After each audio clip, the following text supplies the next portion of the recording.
خان صاحب، آج یہ آل پاکستان ماربل ایسوسیشن کا پروگرام تھا، آپ تشریف لائے ہیں. ایک تو آپ اپنا تعارف کروائیے گا، اور دوسرا یہ جو پروگرامز ہوا ہے، یہ جو انڈسٹری ہے، اس حوالے سے آپ کیا کہیں گے؟ کہ میرا نام فقیر ہے.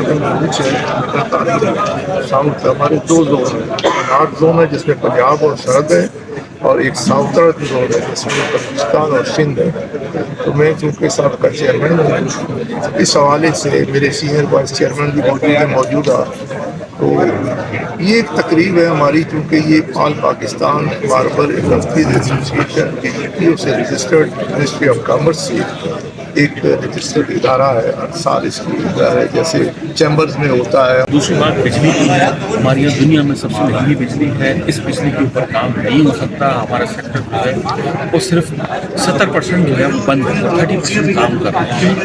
وہ جو ہم چیز بنا رہے ہیں تو انتہائی مہنگی ہے. ایرانی مٹیریل، عمانی مٹیریل، انڈین مٹیریل اس سے بہت سستا اویلیبل ہے. تیسری چیز یہ کہ مائننگ میں جو ہے وہ ریگولیٹری فریم ورک کو بہتر کیا جائے، اور لوگ تاکہ مائنس میں زیادہ سے زیادہ انویسٹمنٹ کر سکتے. جی السلام علیکم، میرا نام راحت شاہ ہے. میں Pakistan marble industry association south کا زونل وائس چیئرمین ہوں. ہمارا جو ماربل انڈسٹری ہے وہ اس وقت پورے پاکستان کے طول و عرض میں پھیلا ہوا ہے، اور پاکستان کے ان علاقوں میں بھی جہاں پہ امن و امان کے بڑے مسائل ہیں وہاں پہ بھی اللہ پاک نے ہماری انڈسٹری کو روزگار کا وسیلہ بنایا ہوا ہے. جہاں ہماری انڈسٹری بلوچستان اور KP کے میں کافی حد تک 600-700 کارخانے ہمارے جو ہے انڈسٹری کو ریپرزینٹ کرتے ہیں، اور آل پاکستان ماربل انڈسٹری ایسوسیشن اس وقت پاکستان کے ذریعے مبادلہ میں بھی ایک اہم کردار ادا کر رہی ہے. بسم اللہ الرحمن الرحیم. میں Jamshed Khan Parmar vice chairman south zone. اس وقت مسائل بجلی کے تو حاجی صاحب نے آپ کو بیان کر دیا. سب سے زیادہ مسائل ہمیں بجلی کا، لوڈ شیڈنگ کا ہے، اور جب سے یہ ریٹ بڑھے ہیں بجلی کا 65 سے لے کر 80 روپے تک کنزیوم ہو رہے ہیں فی یونٹ. تو اس کی وجہ سے ہمارے انڈسٹری تقریباً 80 سے 90%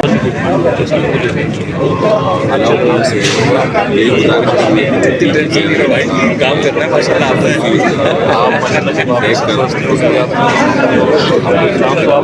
میرا نام سمیع اللہ ہے. میں آل پاکستان ماربل انڈسٹری کا جو موجودہ باڈی ہے اس کا ایگزیکٹو ممبر بن چکا ہوں. اس وقت میں اس کا ایگزیکٹو ممبر ہوں. ہمارا مطالبہ بس ہمارا جو یونین ہے اس کے بس بہت سارے کافی مطالبے ہوتے ہیں. اس کے پیچھے جو ہے نا ہمارا یہی باڈی اس کے پیچھے لگے ہوتے ہیں کہ یار پاکستان سے جو بھی مسائل ہیں بجلی کے حوالے سے، لائن آرڈر کے حوالے سے بہت سارے مطالبات ہوتے ہیں، مگر ہماری یہی باڈی اور یہ آل پاکستان یونین یہی کام کرتی ہے. جو مسائل ہوتے ہیں انشاءاللہ ہم اس کے اوپر کام کر دیتے ہیں. آج ہماری اور سرمنی ہے یہاں پہ، ماشاءاللہ پورے پاکستان سے دوست آئے ہیں. جتنے بھی دور دراز علاقے ہیں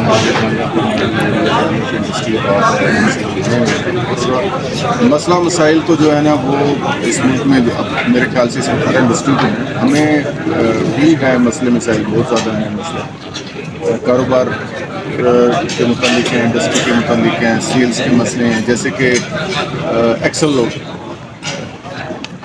لوڈ ایک بہت بڑا مسئلہ ہے ہمارا.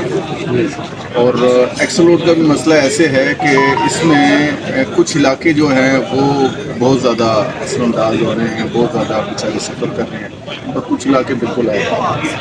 ٹھیک ہے، یہ جو NHA کے کانٹے ہیں یہ ہر جگہ پہ نہیں ہے. جس جگہ پہ یہ کانٹے موجود ہیں وہاں پہ انڈسٹری تباہ ہو گئی ہے.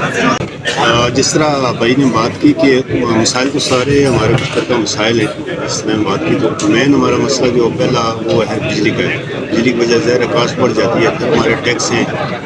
اس طرح ہماری KP گورنمنٹ میں بھی اس طرح ہوا ہے کہ انہوں نے چونکہ وہاں پہ جو مائننگ ہے وہ صوبے کے اندر آتی ہے، تو انہوں نے ہم پہ جو ہے نا کافی ٹیکس لگایا، نیا کنٹری ٹیکس لگایا. تو اس طرح کے اور مسائل ہیں ہمارے. تو ہمارا تو گورنمنٹ سے یہ مطالبہ ہے کہ ایک تو یہ بجلی کے جو ریٹ ہیں ان کو کم کیا جائے. جس طرح بھائی نے بات کی کہ اس لوگ کا ایک بڑا ایشو چل رہا ہے، وہ اس لیے ہے کہ جو پتھر ہوتا ہے، جو بلاک ہوتا ہے، جو اسکوائر بلاک بنتا ہے وہ 20-25 ٹن ہوتا ہے. انٹرنیشنل بھی ایسا ہی ہوتا ہے. تو ہمارے راستے بہت خراب ہیں، چھوٹے راستے ہیں، وہاں پہ چھوٹی گاڑیاں جاتی ہیں. تو اس لیے جو ہے نا وہ سب سے بڑا ایشو ہمارا انڈسٹری کا وہ بھی ہے. تو یہ ہمارے مسئلے مسائل ہیں.